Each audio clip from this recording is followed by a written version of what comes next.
அதாவது வந்துங்க, ஒரு குழந்தைக்கு அம்மா வந்து அன்பை மட்டும்தான் தர முடியும். அப்பா வந்து அன்பு குறைச்சா இருந்தால், அன்பில் குறைவா இருந்தாலும் அறிவை தர முடியும். அம்மா அன்பு, அப்பா அறிவு. ஆனால் இது ரெண்டுமே தரக்கூடிய ஒரு ஜீவன் எதுனா தாய் மாமன் தாங்க. ஒரு அப்பாவுக்கும் அம்மாவுக்கும் கலந்த கலவை தான் அந்த தாய் மாமன் கேரக்டரு. வந்ததுமே நான் அவளை ஏண்டி கண்ணம்மான்னு வாடி கண்ணம்மான்னு தான் பேசினேன். புருஷன் பொண்டாட்டிய வாடி போடின்னு கூப்பிடலாம். அதுக்கு முதல்ல தாய் மாமன் மட்டும்தான் அக்கா பொண்ணையோ தாய் தங்கச்சி பொண்ணையோ வாடி போடின்னு கூப்பிட்றதுக்கு அத்தனை உரிமை இருக்கு. அந்த படத்தில் அப்படிப்பட்ட உரிமை இருந்ததுனால தான் அவளை வாடி கண்ணம்மான்னு கூப்பிட்டேன். அந்த படத்தில் உச்சகட்டமாகவும் அப்படி வாடி கண்ணம்மான்னு கூப்பிட்டு தான் அந்த படம் கிளைமேக்ஸில் முடியுது. அந்த இதில் தான் கூப்பிட்டேன், வேறு யாரும் தப்பாக நினச்சிக்காதீங்க. வாமா கண்ணம்மா. ஃபர்ஸ்ட் சாரி எல்லாத்துக்கும் லேட்டாக வந்ததுக்காக. என்னன்னா நம்ம படம் வந்துருச்சு, அடுத்து மேலே மேலே படம் வரணும் இல்லையா? ஆனால் நான் கண்டிப்பாக வராமல் இருக்க போகிறதில்ல, எப்படியும் வந்துடுவேன். ஆனால் அடுத்த படம் வரணும்ல, அதுக்கு லேட் ஆகிடுச்சு. ஸோ என்னோட ப்ரொடியூசர், அதாவது என்னோட மாமா, அப்புறம் என்னோட டைரக்டர், ஃபஸ்ட்டு நன்றி. இந்த டீம் எல்லாருக்குமே ஃபஸ்ட்டு நன்றி. ஏன்னா ரொம்ப சின்ன டீம் வச்சு பெரிய படம் பண்ணியிருக்கோம். அந்த சின்ன டீமில் ஒருத்தர் ஒழுங்காக வேலை பார்க்கல அப்படின்னாலுமே, சரியாக வேலைக்கு வரல, சரியாக வேலை பார்க்கல டெய்லியும் அப்படின்னாலுமே இந்த படம் யாராலையுமே எடுக்க முடிஞ்சிருக்காது. ஸோ எல்லாருக்குமே ஃபஸ்ட் தேங்க்யூ. டெக்னீஷியன்ஸாக இருக்கட்டும், எங்கள் டைரக்டராக இருக்கட்டும், எங்கள் ப்ரொடியூசராக இருக்கட்டும், ரொம்ப நன்றி. கண்டிப்பாக படம் பாருங்கள், எல்லாருக்கும் பிடிக்கும்னு நம்புகிறேன். So thank you. இந்த கால பாரதி மாதிரி இருக்கிற அவர் கண்ட கனவு பழிச்சிடுச்சு. நீங்கள் சாதிச்சிட்டீங்க சார். ரொம்ப பிடிச்சிருக்கு. ட்ரைலர் அண்ட் சாங்ஸ் எல்லாமே நல்லா இருக்கு. எனக்கு இதில் வாய்ப்பு கொடுத்ததுக்கு ரொம்ப நன்றி சார். மேலும் மேலும் நீங்கள் நிறைய படங்கள் இந்த மாதிரியான மோட்டிவேட் படம் எடுக்கணும்னு நான் விருப்பப்படுறேன். இந்த படம் நிச்சயமாக வெற்றி பெறும், நான் கடவுளை வேண்டிக்கிறேன். நன்றி. எல்லாருக்கும் மாலை வணக்கங்கள்.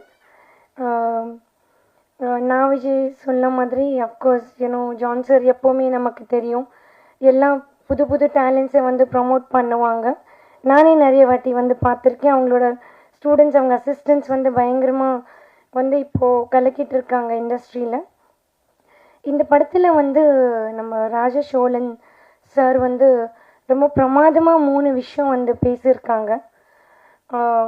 கல்வி பற்றி ரொம்ப இம்பார்ட்டண்ட்டாக பேசியிருக்காங்க. ட்ரக்ஸ், இப்போ இருக்கிற யங் ஜென்ரேஷனோட மைண்ட் வந்து எப்படி கரெக்ட் பண்ணுறாங்க ட்ரக் வச்சுட்டு. அண்ட் 3வது விஷயம் வந்து உமனை எம்பவர் பண்ணுறதுக்காக அவங்க பண்ணியிருக்காங்க. இப்போது நம்மளோட நாடே வந்து ரொம்ப பவர்ஃபுல் ஆக்குறதுக்காக உமன் வந்து எவ்வளோ இம்பார்ட்டன்ட்னு நமக்கு தெரியும்.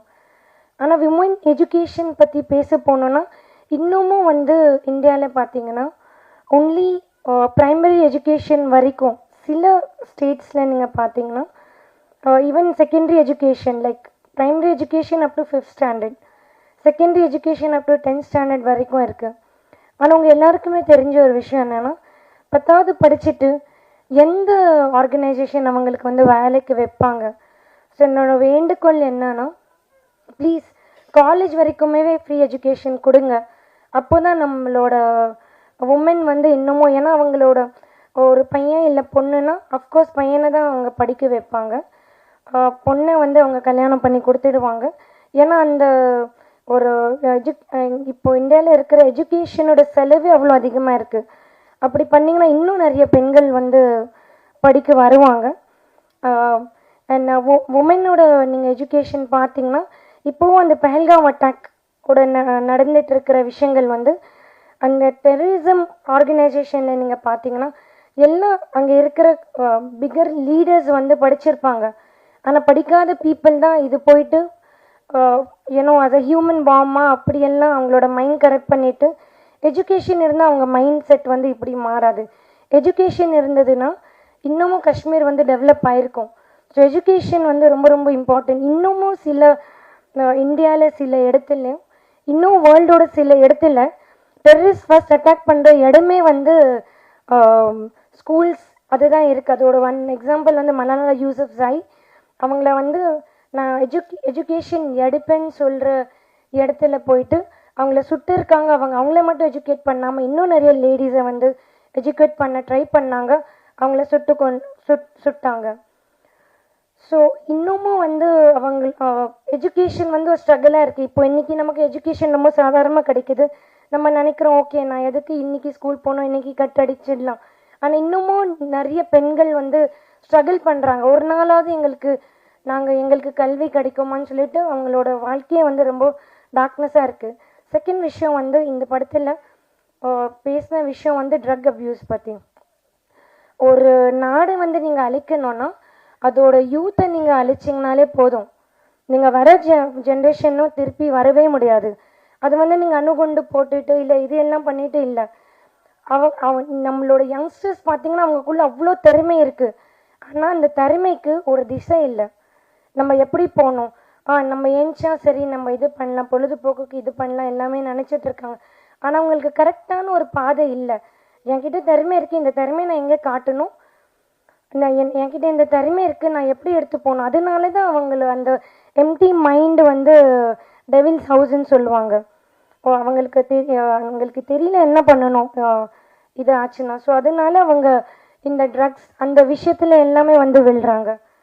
ஸோ எஜுகேஷனும் நீங்கள் ட்ரக் ஃப்ரீ சொசைட்டி பண்ணிட்டீங்கனாலே உங்கள் நாடு வந்து ரொம்பவே வலிமையாகிடும். அது நான் நம்புகிறேன். அதுலேயே வந்து உமன் எஜுகேஷன் வந்து ரொம்ப ரொம்ப இம்பார்ட்டன்ட். பிகாஸ் எஜுகேஷன் வந்து உங்களை ஈக்குவாலிட்டி வந்து காட்டுது, எல்லாருமே சமமாக நினைக்குது, ஒரு ரொம்ப பீஸ்ஃபுல்லான ஒரு கண்ட்ரி உங்களுக்கு உருவாக்குது. உமன் எஜுகேஷன் உங்களை உமன் எஜுகேட்டடாக மட்டும் இல்லை, உங்கள் நாடு உங்கள் ஃபேமிலி மட்டும் நீங்கள் அதுக்கு பலம் நீங்கள் கொடுக்கல, உங்களோட எக்கனாமிக்கெல்லாம் கூட நீங்கள் டெவலப் பண்ணுவீங்க உமனை நீங்கள் அதை பண்ணும்போது. அது ரொம்ப பியூட்டிஃபுல்லான மெசேஜ் கொடுத்துருக்காங்க. ராஜசோழன் சார் வந்து பாரதியாரும் ராஜ சோழனோட காம்பினேஷன். பாரதி வந்து புதுமை பெண்ணு வந்து எழுதியிருக்காங்க. ஸோ ஐ திங்க் அந்த கான்செப்டில் தான் சார் வந்து இந்த படத்தை வந்து எடுத்திருக்காங்க. இப்போ வந்து உமனோட எஜுகேஷன் வந்து ஒரு அவேர்னஸாக மட்டும் இல்லாமல் இப்போ நம்ம இறங்கி இது வந்து ஒரு ஸ்டெப்பாக எடுக்கணும். எல்லா உமனை எல்லா நம்ம சில்ட்ரனை வந்து எஜுகேட் பண்ணுறது ஒருத்தங்க வந்து நம்ம சபதம் எடுக்கணும்.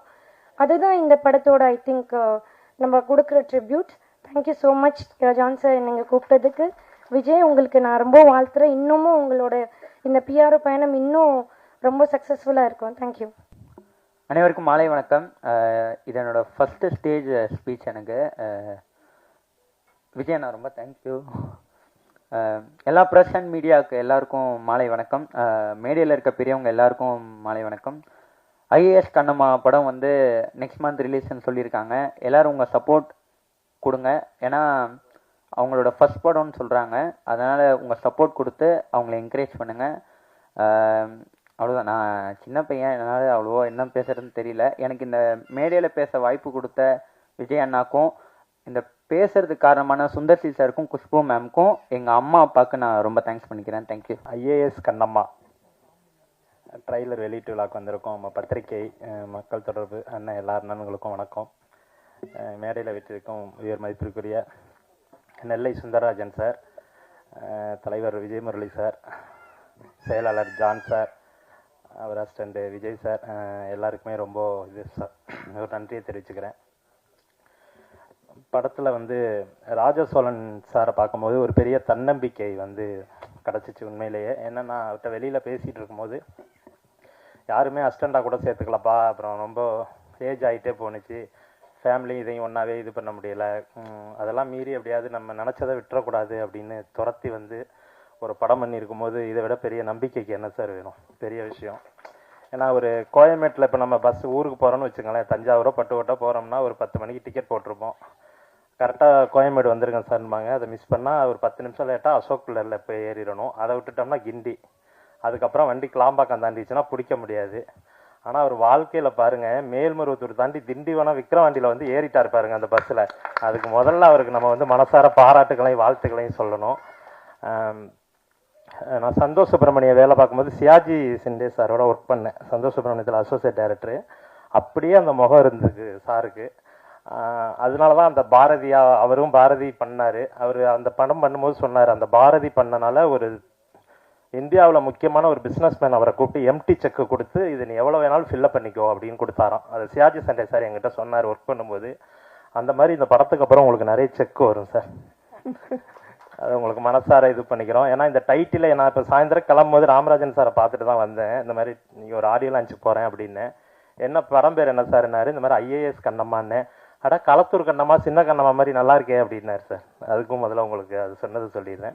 ஸோ டெக்னீஷியன் எல்லோரும் ரொம்ப நம்பிக்கையோடு உழைச்சிருக்கீங்க. So music director sir, editor, அந்த ஆட்டுக்குட்டி புருஸ்லி சார் எல்லாருக்குமே ஒரு அடுத்த கட்டமாக இருக்கட்டும்.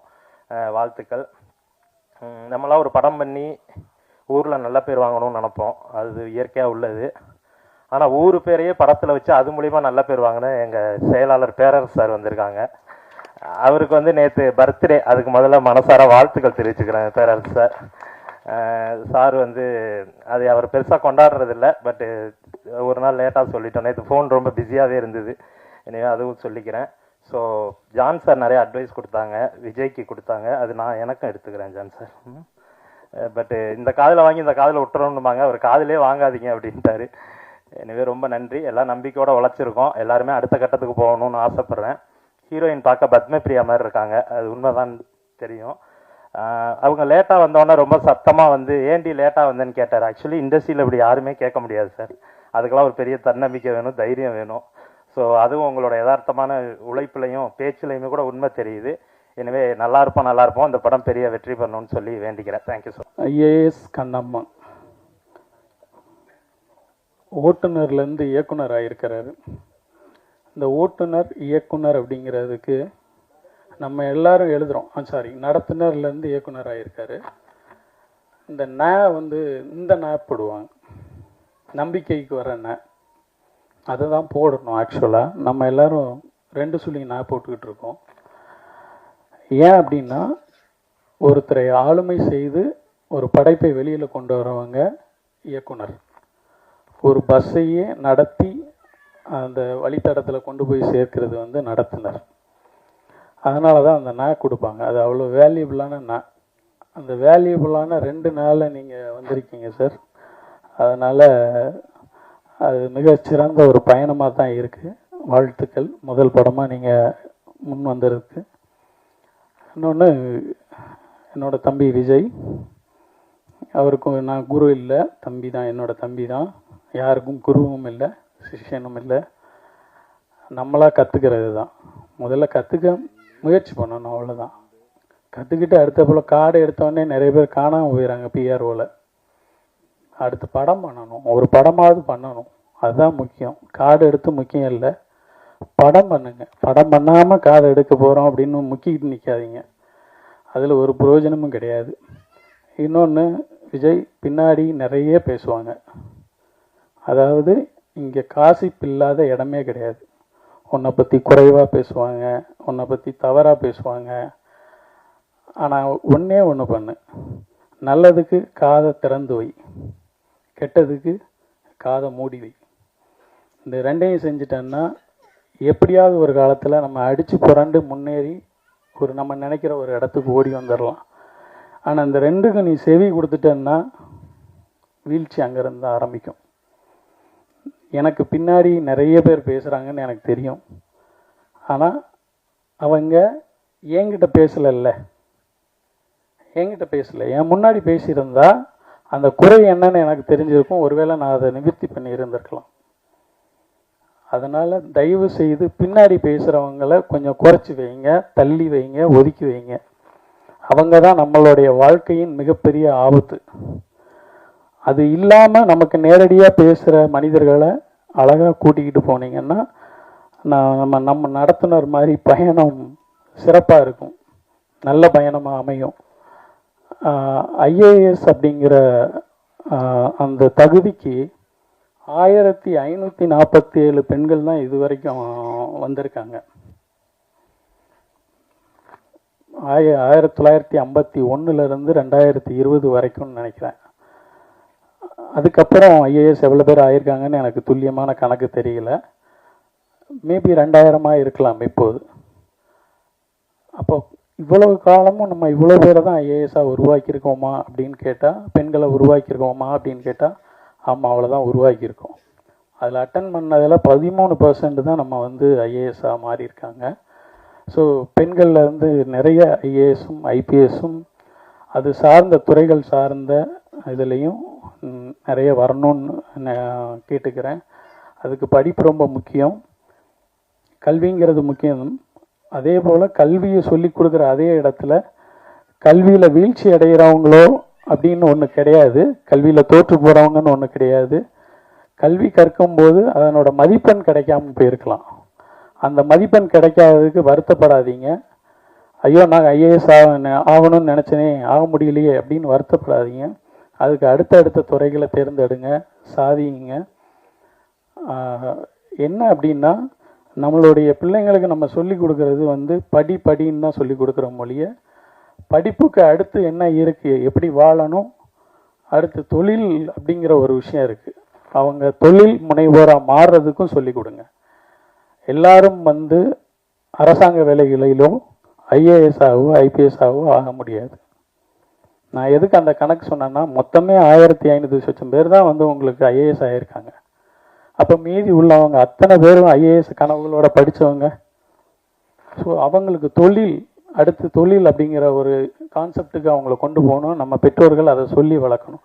கல்வி இல்லைன்னா கவலைப்படாத, அடுத்த இடத்துக்கு போ அப்படின்னு சொல்லி வளர்க்கணும்னு கேட்டுக்கிறேன். பத்திரிகையாளர்களே, தொலைக்காட்சி தோழர்களே, இணையதள நண்பர்களே, புகைப்பட கலைஞர்களே, மேடையில் அமர்ந்துள்ள இயக்குனர் பேரரசு அவர்களே, இயக்குனர் ராகேஷ் அவர்களே, ரிஷி அவர்களே, அப்புறம் இந்த படக்குழு அனைவருக்கும் எனது இரவு நேர வணக்கத்தை தெரிவித்துக் கொள்கிறேன். இப்போ ஆங்கர் காயத்ரி பேசும்போது என் வாழ்க்கையில் அப்படின்னு ஆரம்பிச்சுன்னா பக்குன்னு ஆகி போச்சு, குடும்பத்தில் ஏதாவது பிரச்சனை வந்துட போகுதுன்ட்டு பிரேக் கொடுத்தேன்னு சொன்னாங்க. அதெல்லாம் ஒன்றும் இல்லை, ஆடியோ ஃபங்க்ஷனுக்கு கூப்பிட்டு ஆங்கர் பண்ண சொன்னது தான். நம்ம எங்கள் பாலா போயிட்டாப்லையா, உடனே எதாவது கதை எழுதிடுவாப்புல. நம்ம ராஜசோழன், நான் அவரை வந்து பார்த்தோன்னே என்ன சாயஜி சிண்டே வந்திருக்கிறாருன்னு நினச்சேன் முதல்ல. ஏன்னா இந்த பாரதியார் படத்தில் அவர் இதே கெட்டப்பில் இருந்தார். அப்புறம் தான் டைரக்டர் ராஜசோழன் சொன்னார். அதே மாதிரி நிஜமாகவே தாய்மாமனாவே வாழ்ந்துட்டு இருக்கிறார் அவர். அதனால தான் முறைப்படி ஹீரோயினி பிரின்ஸ் வந்தவுடனே ஏண்டி லேட்டுன்னு கேட்டார். அதை நம்ம ராகேஷ் வந்து இந்த உரிமை யாருமே இது வரைக்கும் பேசுனது இல்லைன்ட்டார். ஸோ அதெல்லாம் ரிஜிஸ்டர் ஆகிடுச்சு. அதே மாதிரி இந்த ஜெயந்தின்னு ஒரு ஆர்டிஸ்ட் இங்கே பேசினாங்க. அவங்க கேரக்டர் ஆர்டிஸ்ட்னு நம்ம காயத்ரி சொல்லிட்டு இருந்தாங்க. அவங்க ஹீரோயினாக நடிக்கிறதுக்கே தகுதி இருக்குது அவங்களுக்கு. ஸோ அவங்க நடிக்கலாம். அதே மாதிரி இந்த ஹீரோயினி பிரின்ஸு வந்து நம்ம சீனில் பார்க்கும்போது அந்த கேரக்டர் நல்லா வேறு மிஸ்டர் ஐயப்பன் நினைக்கிறேன், ஐயப்பனும் நம்ம டைரக்டர் ராஜசோழனும் நல்லா வேலை வாங்கியிருக்காங்க. அந்த முகத்தில் இந்த சோகம், சில இடத்துல மகிழ்ச்சி, சில இடத்துல வந்து அந்த ஒரு குழப்பம், எல்லாத்தையும் இங்கே அழகாக வேலை வாங்கியிருக்காங்க. ஸோ அதனால் அவர் கூட இருந்த அந்த டீமுக்கு நம்ம முதல்ல ஒரு கைத்தட்டி பாராட்ட தெரிவிச்சுக்கலாம். அப்புறம் நம்ம மியூசிக் டைரக்டர் அரவிந்த், அதாவது இந்த மாதிரி படங்களுக்குன்னே பிறந்திருப்பார் போல இருக்கு. வார்த்தைகளை வந்து தெளிவாக புரிய வச்சு படத்தை வந்து சாங்கை கொண்டு வர்றது சில மியூசிக் டைரக்டர் தான் இருக்குது. அது வந்து இவர்கிட்ட கை வந்த கலையாக இருக்குது. அவருக்கு நம்ம ஒரு பாராட்டை தெரிவிச்சுக்கலாம். ஆனால் இந்த மாதிரி புது ஆர்டிஸ்ட் வச்சு படம் பண்ணும்போது கேமராமேனும் எடிட்ரு அண்டு ஸ்டண்ட் மாஸ்டர் தான் ரொம்ப திணறுவாங்க. என்ன எக்ஸ்பீரியன்ஸான ஆர்டிஸ்ட் இருந்தாங்கன்னா அவங்களுக்கு அந்த பிரச்சனை கிடையாது. இவங்க அந்த புது முகத்தை வச்சு வேலை வாங்கும்போது ஒரு அழகாக நேர்த்தியாக வேலை வாங்குறது இந்த மாதிரி சில குறிப்பிட்ட டெக்னீஷியனால தான் முடியும். அவங்களுக்கும் நம்ம பாராட்ட தெரிவிச்சுக்கலாம். ஒரு படம் ஒர்க் பண்ணிவிட்டு சும்மா இல்லாமல் அடுத்த படத்துக்கு வந்து நான் தான் கூட இருந்த ஒருத்தர் ஒர்க் பண்ணுறாரு இல்லையா, முதல்ல அந்த ஐயப்பனுக்கு நம்ம வந்து முதல்ல கைத்தட்டி பாராட்ட தெரிவிச்சுக்கணும். அவர் கூட இருக்கிற அத்தனை முதல் படம் ரூபன் பட டீம் எல்லாருமே இங்கே வந்து வாழ்த்துறாங்கன்னா அதுக்கே மிகப்பெரிய ஒரு மனசு வேணும் அவங்களுக்கெல்லாம். அதெல்லாம் விட நம்ம அந்த கோமல் சர்மா வந்து பேசும்போது முதல்ல வந்தாங்க ஸ்டேஜுக்கு. நம்ம ராஜசோழன் வந்து சால்வை போட்டவுடனே ஃபோட்டோகிராஃபர்லாம் முகம் தொங்கி போச்சு. ஏன்னா வந்து எப்படிடா இது மூடி எப்படி ஃபோட்டோ எடுக்கிறதுங்கிற மாதிரி. நான் வந்திருக்கிறதுல அவங்க ஒருத்தி தான் கொஞ்சம் கவர்ச்சியாக வந்திருக்கிறாங்க. ஸோ அவங்களும் வந்து பெண்ணுரிமை பற்றி நிறையா பேசுனாங்க. இங்கே ஒரு வீட்டில் வந்து ஒரு பெண் கல்விங்கிறது ரொம்ப முடியாத காரியமாக இருந்தது ஒரு காலத்தில். இன்றைக்கி எல்லா மத்திய மாநில அரசுகள் வந்து நிறைய சலுகைகளுக்கு நிறைய படிப்புக்காக நிறையா ஒர்க் பண்ணிகிட்ருக்குறாங்க. அதை கரெக்டாக பயன்படுத்தி வந்தாலே பெரிய ஆள் ஆகிடலாம். அதை நம்ம தேசமே இந்திய தாயின்னு தான் சொல்கிறாங்களே தவிர தந்தைன்னு சொல்கிறதில்ல. அது ஒரு கவிதையே இருக்குது, ஒருத்தர் எழுதினது. அம்மா அப்படிங்கிற ஒரு கவிதை. கர்ப்ப காலத்தில் உன் வயிற்றில் உதைத்ததால் என் பாவக்கால்கள் இந்த பூமியில் பட்டு தேய தேய என் வாழ்நாள் எல்லாம் நான் நடந்துதானே தீர வேண்டும் அப்படின்னு ஒரு கவிதை இருக்குது. அதே மாதிரி பிரேசோடன் ஒரு பாட்டு எழுதியிருக்கிறாரு. வீட்டுக்கு ஒரு சாமி உண்டு, அது அம்மா அம்மா தான், கோயில் குளம் போவதெல்லாம் சும்மா சும்மா தான்னு ஒரு பாட்டு. இது மாதிரி பெண்களுக்குன்னு பாட்டு எழுத நிறைய இருக்காங்க கவிஞர்கள்லாம். ஆனால் அதை மதிக்கணுங்கிறது தான் நம்ம எல்லாருக்கிட்டே இருக்க ஒரு பண்பாக இருக்கணுங்கிறது அந்த கோமல் சர்மா வந்து பேசிட்டு போயிருக்காங்க. ஸோ அவங்களுக்கு இந்த நேரத்தில் நம்ம ஒரு கைத்தட்டி பாராட்டு தெரிவிச்சுக்கலாம். அதே மாதிரி இந்த படத்தோட பிஆர்ஓ விஜயகுமார்னு பேர். ஆனால் எல்லாருமே கூப்பிடும்போது நான் விஜய்னு சொல்லணுங்கிறதுக்காண்டி நான் விஜய்னு மாற்றிக்கிட்டார் அவர். ஸோ அவருக்கு வந்து முதல் பட சான்ஸ் கொடுத்த இந்த டைரக்டர் கம் ப்ரொடியூசர், அதாவது அவரே கதை, திரைக்கதை, வசனம், பாடல்கள்லாம் எழுதி தயாரித்து நடிச்சிருக்கிறார் இல்லையா, அவருக்கு எங்கள் தென்னிந்திய திரைப்பட பத்திரிகை தொடர்பாளர் யூனியன் சார்பில் நன்றியும் பாராட்டுகளையும் தெரிவிச்சு